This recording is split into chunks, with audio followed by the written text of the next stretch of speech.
Hello everybody, स्वागत है आप सभी का क्वेस्टपिक्स में। तो बच्चों, आज हम जो कंसेप्ट सीखने वाले हैं वो है AMGM इनइक्वालिटी, यानी कि arithmetic mean and geometric mean inequality.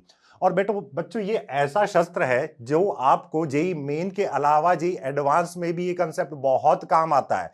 इसको अगर आपने अच्छे से समझ लिया, कहीं कहीं ये डायरेक्टली हम अप्लाई करते हैं, कहीं पे थोड़ा बहुत हमको मैनिपुलेशन करके इसको अप्लाई करना होता है, बट हमें कोर कंसेप्ट सीखना है, ये हम किस तरीके से इसको अप्लाई करना है। ठीक है, तो ये आपके JEE mains as well as JEE advance के पॉइंट ऑफ व्यू से बहुत बहुत इंपॉर्टेंट होने वाला है। तो चलिए देखते हैं होता क्या है। तो बेसिकली ये कहता है कि भाई अर्थमेटिक मीन जो होता है वो आपका ग्रेटर देन इक्वल टू होता है ज्योमेट्रिक मीन के। क्लियर है? तो सबसे पहले हम दो टर्म के लिए समझते हैं। लेट्स से मेरे पास दो नंबर हैं ए एंड बी। क्लियर? तो इनका अर्थमेटिक मीन क्या होगा बेटा? इनका अर्थमेटिक मीन हो जाएगा a plus b by two. ये इनका अर्थमेटिक मीन होता है, हम अच्छे से जानते हैं। ठीक है, और इसी तरीके से ज्योमेट्रिक मीन क्या हो जाएगा? ये होगा बेटा under root of A B. इन दो नंबर्स का ज्योमेट्रिक मीन क्या होगा? Under root of A B. तो पहला की पॉइंट जो आपको ध्यान देना है वो है यहां पे। देखिए बेटा, यहां पे अंडर रूट है, यानी कि ये जो वैल्यू है ये हमेशा पॉजिटिव होगी। क्या होगी? पॉजिटिव होगी, क्योंकि अंडर रूट है। तो इट मींस आपका यहां पे a ग्रेटर देन 0 होना चाहिए और b भी ग्रेटर देन 0 होना चाहिए। तो जब भी आप जेई मेन में क्वेश्चन को पढ़ें तो ध्यान से देखिएगा, भाई ये कंडीशन आपको वहां पे गिवन होती है, ये कंडीशन आपको दी जाएगी। चलिए, अब ये तो हो गया दो नंबर के लिए। तो क्या ये कितने ही नंबर, कितने ही टर्म्स ले लें उनके लिए वैलिड है? तो हाँ, बिल्कुल, ये कितने ही नंबर ऑफ टर्म्स के लिए वैलिड है। तो अगर मैं बात करूं A1 A2 up to AN, ठीक है बेटा, तो इनका अर्थमेटिक मीन क्या हो जाएगा? इनका अर्थमेटिक मीन होगा A1 plus A2 up to AN divided by number of observation कह लो या नंबर ऑफ टर्म्स कह लो, which is equal to N। और इसी तरीके से बेटा जो ज्योमेट्रिक मीन होगा, जो ज्योमेट्रिक मीन होगा वो क्या हो जाएगा? A1 into A2 up to AN and power में 1 बाई n, ये इसका ज्योमेट्रिक मीन होगा। तो ये जो कंसेप्ट है ये वैलिड है for any number of terms, for any number of terms. अब इसको यूज कैसे किया जाता है देखते हैं क्वेश्चंस के थ्रू। तो चलिए शुरू करते हैं। पहले ये क्वेश्चन देखो, यहां पे आपको क्लियरली गिवन है कि for fx greater than equal to 0, यानी कि ये क्या है? ग्रेटर देन इक्वल टू 0 है। Then prove that fx plus 1 upon fx is greater than equal to 2। तो हम क्या करेंगे, fx को आप एक टर्म मानो और 1 अपॉन fx को आप दूसरी टर्म मानो। तो देखो, सबसे पहले क्लिक ये होना चाहिए कि हम जब इस कंसेप्ट को यूज करते हैं कि am is greater than equal to gm। Clear है? ध्यान से समझना। तो ये जो gm है ना बेटा, ये आपका एक कांस्टेंट नंबर बनना चाहिए। ठीक है, क्या बनना चाहिए? कांस्टेंट नंबर बनना चाहिए। और am में देखो, यहां पे हमने पहला टर्म ले लिया fx और दूसरा ले लिया 1 अपॉन fx। तो जब दोनों को ऐड करके डिवाइड बाई 2 करेंगे तो वो हमारा अर्थमेटिक मीन हो गया, और जब इन दोनों को मल्टीप्लाई करेंगे तो हमारे पास सिंपली 1 बच जाएगा।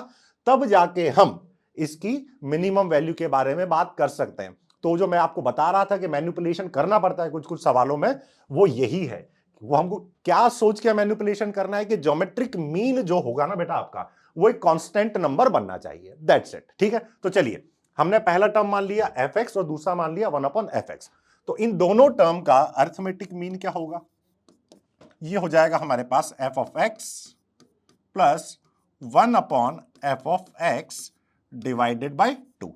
और ज्योमेट्रिक मीन क्या हो जाएगा? ये हो जाएगा बेटा, आप देखो यहां पे नंबर ऑफ टर्म्स कितने हैं? 2। तो क्या होगा? Under root. तो ये हो जाएगा under root of f of x into 1 upon f of x which is equal to 1। Under root of 1 क्या हो जाएगा? 1 के बराबर। अब हम क्या करेंगे भाई, आप यहां पे ये इनइक्वालिटी को अप्लाई करो। तो ये हो जाएगा हमारे पास f of x plus 1 upon f of x is greater than divided by 2 is greater than equal to, देखो gm की वैल्यू कितनी आई थी? 1 के बराबर। So f of x plus 1 upon f of x जो है ग्रेटर देन इक्वल टू होगा 2 के। और यही हमको प्रूफ करना था, यही हमको प्रूफ करना था। क्लियर है? चलिए अब बढ़ते हैं नेक्स्ट क्वेश्चन पे और समझते हैं इसको कैसे अप्लाई करना है। चलो भाई देखो, ये क्वेश्चन आपका जनवरी shift first shift 2020 JEE main में पूछा गया है। ठीक है, तो अब देखो इस रामबाण से इस क्वेश्चन को कैसे चुटकियों में सॉल्व किया जाता है। भाई देखो क्वेश्चन क्या है, लेट एफ कोई फंक्शन है जो कि डिफाइंड है ऑल रियल नंबर से रियल नंबर तक, such that for all x belonging to R, x क्या है, रियल है, 2 to the power 1 plus x plus 2 to the power 1 minus x, ये पहली टर्म है। दूसरा है f x and 3 to the power x plus 3 to the power minus x are in AP, ये हमको दिया हुआ है एपी में। Then the minimum value of f x, हमसे एफ एक्स की मिनिमम वैल्यू पूछी गई है। तो हम कंसेप्ट यहां पे क्या लगाएंगे बेटा, arithmetic mean is greater than equal to geometric mean, बस। ठीक है, अब हम डायरेक्टली देखो ये हमारी फर्स्ट टर्म है, ये सेकंड है और ये थर्ड है, और हमको ये दे रखा है एपी में है। ठीक है, तो कोई दिक्कत वाली बात नहीं है, तो भाई लगा दो यहां पे, क्या होगा अर्थमेटिक मीन क्या हो जाएगा। तो देखो यहां से हम कह सकते हैं कि भाई एफ एक्स, ठीक है, 3 टर्म है, तो भाई हम अच्छा अर्थमेटिक मीन की बात कर रहे हैं और हमसे यहां पे क्या पूछा गया, minimum value of f x पूछा गया है। तो देखो ध्यान से समझना, ये तीनों एपी में है, तो एफ एक्स क्या हो जाएगा, एफ एक्स हो जाएगा भाई this first term plus third term divided by 2। So ये हो जाएगा हमारे पास 2 to the power 1 plus x plus 2 to the power 1 minus x divided by plus first term plus second term, ये पूरी फर्स्ट टर्म है, प्लस सेकंड टर्म है हमारे पास 3 to the power x plus 3 to the power minus x divided by 2, ये हमारे पास F x है। Clear है। अब देखो भाई ध्यान से समझना, इसको थोड़ा सा सिंप्लीफाई करना पड़ेगा।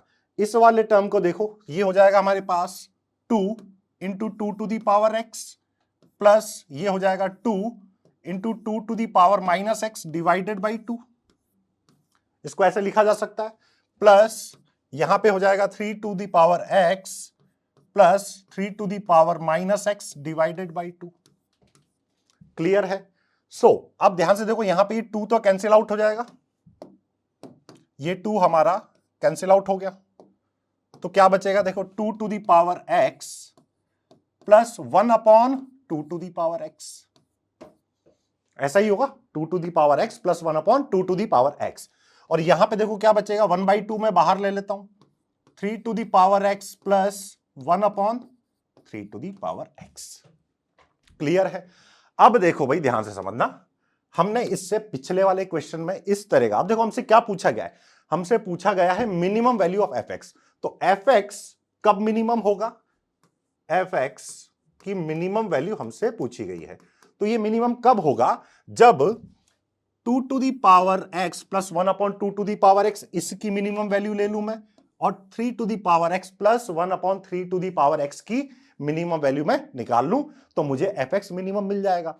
अब पिछले क्वेश्चन में देखिए, F x plus 1 upon f x, ठीक है, ये ग्रेटर देन इक्वल टू 2 होता है, यानी कि एफ एक्स मिनिमम क्या होता है इस तरह के फंक्शन में, 2 के बराबर होता है। इसकी मिनिमम वैल्यू कितनी होती है, 2 के बराबर।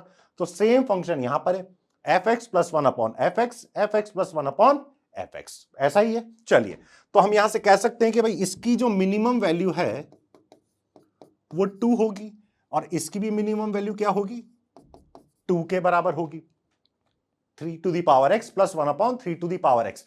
और क्या लगाएंगे इनमें इंडिविजुअली, आपको separately A M greater than equal to G M का यूज करना है। क्लियर है भाई।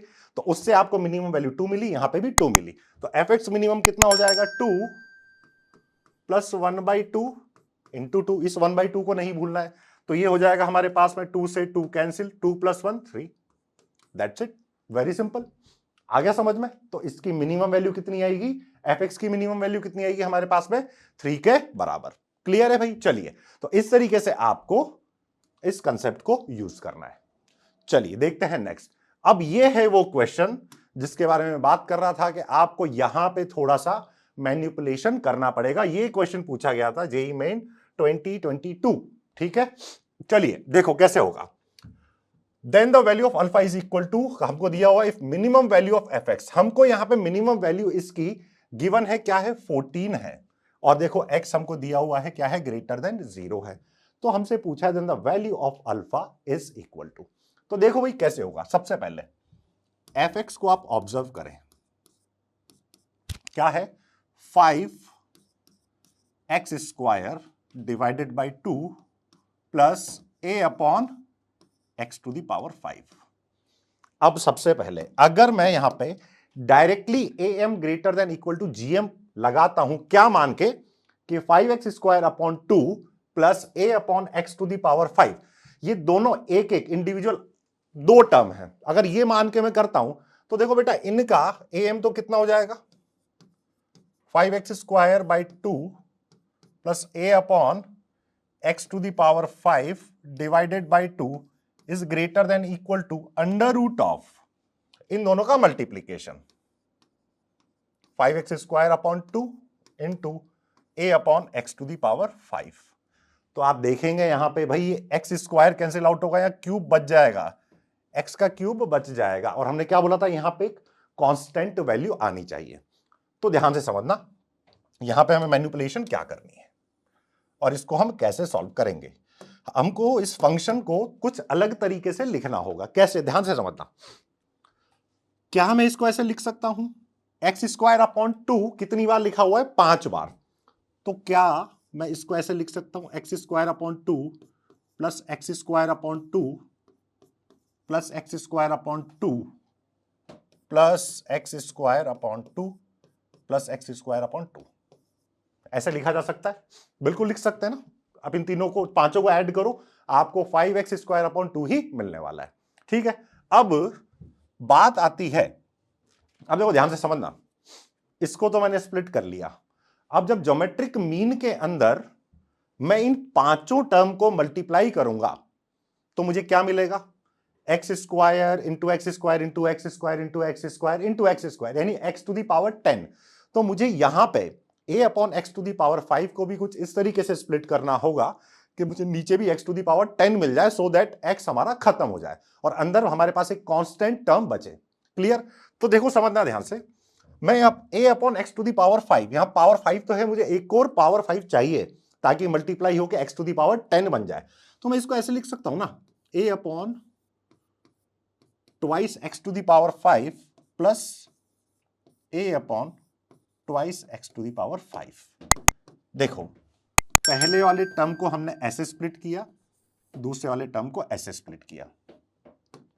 आप सॉल्व करके देख लो, यहां पे 2x to the power 5 LCM होगा, ऊपर बनेगा 2a, 2 से 2 cancel, a upon x to the power 5। अब क्या जाके आपका क्वेश्चन खत्म हो गया। अब आप यहां पे फंडा लगा दो am greater than equal to gm। अब आपके पास देखो टोटल नंबर ऑफ टर्म्स कितने हो जाएंगे, 5 यहां पे और 2 यहां पे, 7। कितने टर्म्स है 7। तो देखो लिखो भाई, अब देखो इसको जब मैं ऐड करूंगा, इन सातों को ऐड करूंगा तो यही चीज आएगी, तो मैं इसको डायरेक्टली लिख सकता हूं 5x² upon 2 plus a upon x to the power 5 but divided by 7 होगा, क्योंकि टोटल नंबर ऑफ टर्म्स कितनी है 7। देखो यहां पे एक स्टेप मैंने स्किप किया है, क्या, इनको ये स्टेप लिख दो आप पूरी, इन सब का एडिशन डिवाइडेड बाय 7 कर दो, और अल्टीमेटली जब इन पांचों को ऐड करोगे तो यही तो आने वाला है। तो हमने इसको क्या किया, divided by 7। This is greater than equal to, अब इन सब का मल्टीप्लीकेशन, तो ये हो जाएगा x² बाय 2 इंटू, या इसको मैं डायरेक्टली लिख देता हूं भाई, है ना, ऊपर बनेगा x टू द पावर 10 और नीचे क्या होगा 2 की पावर 5, 2 5 बार मल्टीप्लीकेशन में, तो 2 की पावर 5 इंटू, यहां क्या बचेगा भाई a इंटू a स्क्वायर, और डिवाइडेड बाय नीचे हमारे पास है 2 की पावर 2 इंटू, अच्छा ऊपर a² हो गया और यहां आ जाएगा x टू द पावर 10 और इसकी पावर 1/7, क्योंकि कितने टर्म्स है 7 टर्म्स है। अब इसको सॉल्व कर लो, देखो भाई क्या होगा, x टू द पावर 10 से x टू द पावर 10 गया, ठीक है, यहां पे बचेगा a टू द पावर, अब इसको सिंप्लीफाई कर लेते हैं, 5x² by 2 plus a upon x to the power 5 is greater than equal to 7 गया राइट साइड में, तो 7, ठीक है। उसके बाद में क्या बचेगा, यहां पे a की पावर, ये देखो a² है और यहां पे क्या है 1/7, तो a की पावर हो जाएगी 2/7 और नीचे हो जाएगा 2 की पावर 7, उसको हम बाहर ले सकते हैं, ठीक है, तो सिंपली 2 हो जाएगा। तो 7/2 ऐसा होगा कुछ, और a की पावर 2/7 ऐसा ही है ना। और इसकी वैल्यू अब देखो ये क्या है, इसकी मिनिमम वैल्यू है, ये इसकी मिनिमम वैल्यू, और ये हमको गिवन है किसके बराबर, 14 के बराबर। तो एक काम करते हैं, यहीं पे इसको सॉल्व कर लेते हैं फर्दर। ये हमको 14 के बराबर गिवन है, यानी कि 7/2 इंटू ए की पावर 2/7 इज इक्वल टू 14। ये गया 2 टाइम्स, इसको इधर मल्टीप्लाई करेंगे 2 को तो 4, तो a to the power 2/7 is equal to 2 का स्क्वायर ऐसा होगा। अब यहां से सॉल्व कर लो भाई, पावर लगा दो 7, तो a square is equal to क्या हो जाएगा, 2 की पावर 2 या 2 की पावर 7 और उसका square. So a is equal to आएगा 2 टू दी पावर 7। a क्या आएगा, 2 to the power 7 which is equal to 128। क्या होगा बेटा, 128। तो यही हमारा क्या होगा, फाइनल आंसर। तो इस तरह के क्वेश्चन में, ये इंपॉर्टेंट क्वेश्चन है, इसको आप रिवाइज करेंगे, ठीक है। यहां पे इस तरह के क्वेश्चन में थोड़ा मैनिपुलेशन आपको करना पड़ेगा, और कंसेप्ट यही है कि ज्योमेट्रिक मीन जो है आपका वही कांस्टेंट नंबर आना चाहिए, वहां पे एक्स वगैरह नहीं होने चाहिए। तो इस तरीके से कभी कभी आपको इन टर्म्स को स्प्लिट करने की जरूरत पड़ सकती है, ठीक है भाई। तो चलिए बच्चों देखते हैं हमारा नेक्स्ट क्वेश्चन। ये क्वेश्चन जेईई एडवांस 2011 में पूछा गया था, बहुत ही अच्छा क्वेश्चन है। इस क्वेश्चन को स्टार्ट करने से पहले एक चीज समझें, जो टर्म्स दे रखे हैं आप एक बार उनको देखें, क्योंकि यहां पे जब हम am greater than equal to gm लगाएंगे, तो ये जो सारे टर्म्स हैं देखो a वाले, ठीक है, क्या होगा, इनकी पावर्स ऐड होंगी। और क्वेश्चन में हमसे पूछा है minimum value of the sum of real numbers, और ये कुछ नंबर्स दे रखे हैं जहां पे a ग्रेटर देन 0 है। तो सबसे पहले आपको अगर अपना टाइम बचाना है तो पहला काम आप ये कीजिए, ज्योमेट्रिक मीन के लिए क्या करेंगे, a की पावर सारी हमारी ऐड होंगी कि नहीं होंगी। तो एक बार वो करके देखते हैं कहीं अंदर कुछ कांस्टेंट बच रहा है कि नहीं बच रहा है। अगर कांस्टेंट नहीं बच रहा होगा तो हमें यहाँ पे कुछ ना कुछ मैनिपुलेशन करनी पड़ेगी उसको कांस्टेंट बनाने के लिए, ठीक है। जैसे हमने पहले भी एक सवाल ऐसा किया है, उस सवाल में किया था। चलो भाई देखते हैं। तो यहाँ पे आप क्या कीजिए, इनकी पावर्स को एक बार ऐड करो, या ये कह लें कि हम यहाँ पे इसका ज्योमेट्रिक मीन देखते हैं एक बार क्या आता है। तो इसका अगर मैं ज्योमेट्रिक मीन निकालूं, सारी टर्म्स को देखो भाई, a to the power -5 into a to the power -4 into 3 into a to the power -3 into 1 into a to the power 8 into a to the power 10, और इसकी क्या हो जाएगा भाई, होल पावर। कितने टर्म्स है, 1 2 3 4 5 6, तो 1/6। अब अगर आप गौर से देखें तो यहां पे पावर्स को जब मैं ऐड करने लगूंगा तो देखो यहां पे ये 3 इंटू 1 तो 3 हो गया, और ये हो गया a टू दी पावर -5 -4 और -3 कितना हो जाएगा भाई, -12 प्लस 18, यानी कि कितना हो गया, a टू दी पावर ये बनेगा 6 और होल पावर 1/6। तो बेसिकली ये क्या बन रहा है, 3 to the power 1/6 into a, ऐसा बन रहा है। तो ये तो कांस्टेंट नहीं है, तो हम मिनिमम वैल्यू कैसे बताएंगे। तो अब हमें यहां पे मैनिपुलेशन क्या करना है वो समझो। मैनिपुलेशन जो करना है वो करना है इस टर्म पे। बेसिकली देखो यहां पे अंदर a टू दी पावर 6 बन रहा है, अगर मैं इसको 0 ले आऊं, क्या ले आऊं, 0, तो मुझे -6 और करना होगा। ये 0 हो गया तो अंदर कांस्टेंट बन जाएगा, क्योंकि भाई a टू दी पावर 0 1 हो गया, और 1 की कोई भी पावर हो तो वो 1 ही रहेगा। क्लियर है। चलो तो हम क्या करते हैं भाई, ये जो लिखा हुआ है 3 times a to the power -3, इसको मैं लिख देता हूं a to the power -3 plus a to the power -3 plus a to the power -3, ऐसा हम इसको लिख लेते हैं, ठीक है। चलिए अब निकालते हैं हम हमारा am greater than equal to gm। तो अब देखो यहां पे जैसे ही मैंने ये किया तो नंबर ऑफ टर्म्स भी बढ़ जाएंगे, तो इस चीज का आप ध्यान रखिएगा, क्योंकि जल्दबाजी में यहां पे गलती हो सकती है। तो चलिए अब लिखते हैं a to the power -5 plus a to the power -4 plus, इसको हम लिख देंगे a to the power -3 plus a to the power -3 plus a to the power -3, इसको हमने स्प्लिट कर लिया। Then +1 plus a to the power 8 plus a to the power 10 divided by, अब total number of terms कितने हो गए, 1 2 3 4 5 6 7 8, तो divided by 8, ये होगा ग्रेटर देन इक्वल टू। अब क्या करेंगे भाई, इन सबको मल्टीप्लाई कर दो, सबको मल्टीप्लाई कर दो। तो a टू दी पावर, मैं यहां पे चाहूं तो डायरेक्ट लिख लूं क्योंकि अब तो कोई दिक्कत नहीं है, आपको इतनी प्रैक्टिस हो चुकी है। इन सारी पावर्स को मुझे ऐड करना है, ठीक है, और ये 1 है, मल्टीप्लीकेशन में आएगा तो कोई फर्क नहीं पड़ रहा। तो यहां पे हम लिख देते हैं भाई a टू दी पावर -5 -4 -3 -3 -3, ठीक है, देन +8 +10, और इसकी होल पावर हो जाएगी 1/8, ऐसा कुछ होगा। क्लियर है? सो अब अगर मैं इसको सॉल्व करूं फर्दर, तो इस पूरे चीज को मैं एक ब्रैकेट से डिनोट कर देता हूं। ये रहा bracket, is greater than equal to 8 चला जाएगा राइट साइड में। ये पूरा देखो क्या बन जाएगा आपका, ये पूरा क्या बन जाएगा, ये आ रहा है a to the power 0 which is equal to 1। क्या हो जाएगा, a to the power 0 which is equal to 1। तो यहां पे जो 8 है ये क्या हो जाएगा, क्रॉस मल्टीप्लाई, तो ये आएगा ग्रेटर देन इक्वल टू 8 आ गया। और हमसे क्या पूछा है, मिनिमम, इन इस सम की मिनिमम वैल्यू। तो मिनिमम वैल्यू कितनी हो जाएगी बेटा, 8 के बराबर। So minimum value will be equal to 8। क्या आएगी इसकी मिनिमम वैल्यू, 8 के बराबर। क्लियर है भाई? चलिए बढ़ते हैं नेक्स्ट क्वेश्चन की तरफ। देखो भाई क्या है, the minimum value of f x is equal to a to the power x plus a की power 1 minus a to the power x, where a और x क्या है, रियल नंबर है, और a ग्रेटर देन 0 है, ठीक है, is equal to, हमें इसकी मिनिमम वैल्यू बतानी है। तो वापस से आप लगा दीजिए भाई am greater than equal to gm। Clear है?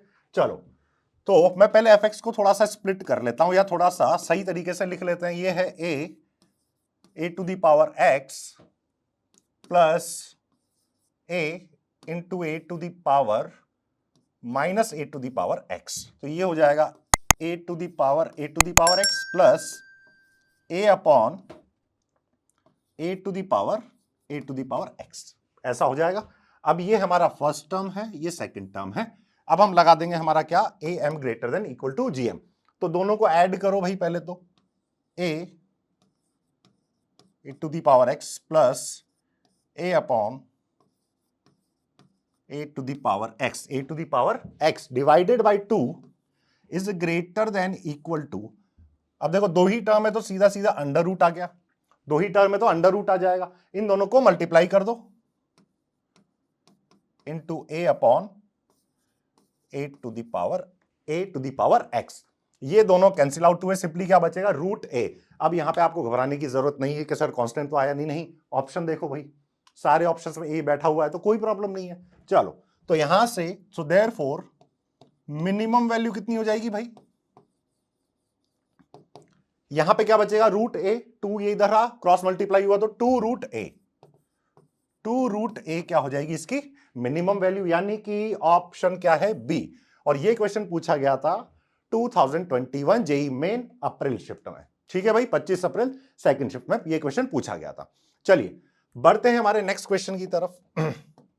यहां क्या पूछा है भाई, देखो for x greater than equal to 0, x हमारा क्या है, greater than equal to 0, the least value of k की लीस्ट वैल्यू बतानी है, for which 4 to the power 1 plus x, 4 to the power 1 minus x, k by 2 और 16 to the power x plus 16 to the power minus x are 3 consecutive terms of an AP. यानी हमें ये given है कि जो तीनों term है, ये पूरी एक टर्म है, k बाई 2 सेकेंड टर्म है, और ये तीसरी टर्म है, ये क्या है, एपी में है। क्या है बेटा, एपी में। तो लगा दो सिंपल फॉर्मूला, एपी में अगर ये है तो 2 into k by 2 is equal to 4 to the power 1 plus x, तो मैं इसको लिख देता हूं 4 to the power 1 into 4 to the power x, ठीक है, plus 4 to the power 1 into 4 to the power minus x, तो इसको हम यहीं पे 1 upon 4 to the power x लिख देते हैं, ऐसा कुछ है। ये हमारा फर्स्ट टर्म हो गया, ठीक है भाई। देन प्लस इसको ब्रैकेट में डाल दो, सेकंड थर्ड टर्म क्या है, क्योंकि तीनों एपी में है, एबीसी अगर एपी में होते हैं तो क्या रिलेशन होता है, twice of B is equal to A plus C, ऐसा ही तो होता है, ठीक है भाई। यही फॉर्मूला हम यहां पे लगा रहे हैं, तो यहां पे हो जाएगा 16 to the power x plus 1 upon 16 to the power x। थोड़ा सा और सिंप्लीफाई करें, यहां से मैं 4 कॉमन ले सकता हूं। देखो भाई यहां पे 2 तो हमारा कैंसिल आउट हो गया, 2 से 2 कैंसिल आउट हो गया, ठीक है। चलिए यहां से मैंने 4 कॉमन लिया तो क्या बचेगा, 4 to the power x plus 1 upon 4 to the power x into 16 to the power x plus 1 upon 16 to the power x plus, अब हम जानते हैं भाई f x plus 1 upon f x, इसकी मिनिमम वैल्यू क्या होती है इसकी मिनिमम वैल्यू होती है बेटा 2, ये क्वेश्चन हमने किया था, इसकी मिनिमम वैल्यू क्या होती है, और हमसे यही लीस्ट वैल्यू ऑफ के पूछा है। अब अगर के की हमें लीस्ट वैल्यू चाहिए तो इसकी भी मुझे लीस्ट वैल्यू चाहिए, 4 to the power x plus 1 upon 4 to the power x, और 16 to the power x plus 1 upon 16 to the power x की भी लीस्ट वैल्यू चाहिए। तो इसकी जो बेटा लीस्ट यानी कि मिनिमम वैल्यू है वो हम जानते हैं कितनी है, 2 के बराबर। इसकी मिनिमम वैल्यू कितनी है, 2 के बराबर, और इसकी भी मिनिमम वैल्यू कितनी है, 2 के बराबर। सो फाइनली हम यहां से बोल सकते हैं कि भाई लीस्ट वैल्यू ऑफ के इज इक्वल टू किसके बराबर हो जाएगी, कैपिटल के इज इक्वल टू, बाहर 4 मल्टीप्लीकेशन में है इसको नहीं बोलेंगे, तो 4 इंटू 2 प्लस 2, 4 इंटू 2, ठीक है, और ये प्लस था, बिल्कुल प्लस है, और प्लस 2 यानी कि 10 हमारा राइट आंसर होगा, यानी कि ऑप्शन सी क्या है बेटा, हमारा करेक्ट आंसर है। क्लियर है? तो चलिए इसी के साथ आज का जो सेशन है उसको खत्म करते हैं। आई होप आपको ये वीडियो पसंद आई होगी। तो इसी तरह के और इंफॉर्मेटिव कंटेंट के लिए आपको सब्सक्राइब करना है क्वेस्ट पिक्स के जेई चैनल को। ठीक है बेटा, ऑल द बेस्ट।